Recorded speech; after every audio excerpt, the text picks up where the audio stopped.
Hello, welcome to BBC World News. The Caribbean island nation Barbados has become the world's newest republic, severing its colonial bonds with Britain nearly 400 years after the first boats arrived there. At the stroke of midnight, President Dame Sandra Mason replaced Queen Elizabeth as head of state. Bells rang out in the capital, Bridgetown, signalling the transition. Our correspondent Daniela Relf was there.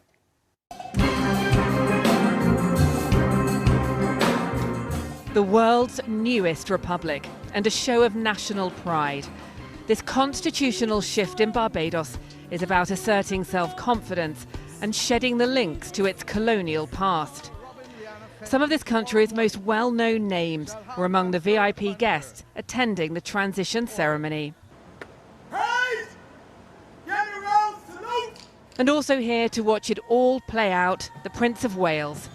Invited to see his mother removed as a head of state, the first time that has happened anywhere in 30 years. For the final time on this Caribbean island, he viewed a military march past and took the final salute. And then the symbolic moment of transition. As the royal standard was lowered over Barbados, it became a republic.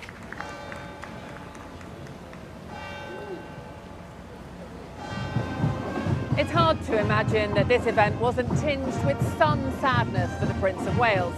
He has focused on the enduring friendship between two nations and also spoken directly about the pain of a shared history. From the darkest days of our past and the appalling atrocity of slavery, which forever stains our history, the people of this island forged their path with extraordinary fortitude. Emancipation, self-government, and independence were your waypoints. Freedom, justice, and self-determination have been your guides.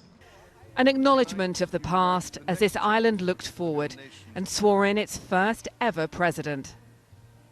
I, Sandra Prunella Mason, do swear that I will be faithful and bear true allegiance to Barbados according to law, so help me God. Casting aside the official link to the British monarchy, Barbados is increasingly looking east to China for financial support. There are Republican rumblings too in other Caribbean nations. They will be watching this newest republic closely. Daniela Relf, BBC News, Bridgetown, Barbados. Let's go to our correspondent Celestina Olulode, who joins us now from Bridgetown Live. So, Celestina, I mean, given Barbados was granted independence, I think, in '66, this was today more about emotion and symbolism, perhaps. Well, Tim, welcome to the world's newest republic. This is indeed a symbolic moment for the country, a moment of history, because for 396 years, this island has been under a British monarchical system. So yes, this certainly is a symbolic moment. And the Prime Minister of the country says that now Barbados can leave its colonial past behind. This was an acknowledgement of the darkest days of colonialism by Prince Charles, but not a full-blown apology. And is that something that a lot of people in Barbados want? I think when you talk about slavery in Barbados, what a lot of people have told me is they want to talk about reparations. Barbados, of course, is part of CARICOM, and the Prime Minister has said that, look, this is something that needs to be addressed, it's something that needs to be discussed, because when slavery ended, the planters, the people that owned slaves were compensated, but the enslaved Africans themselves and their descendants weren't. It's interesting, isn't it? Prince Charles went into this ceremony as a future king of Barbados. He left, or he's leaving now, as just another visiting dignitary. Was there universal support for his visit there this time, or had demonstrations been planned in protest at this?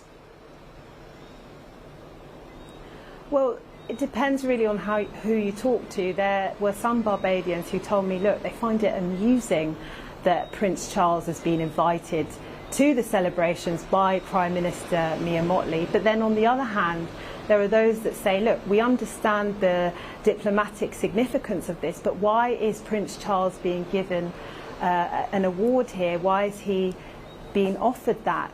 And that's something that I asked Prime Minister Mottley, and she said that, look, she wants to continue to have cordial relationships, to have a cordial relationship with Britain, and she is a friend of Prince Charles, so she wants to keep those ties going, but just as a republic.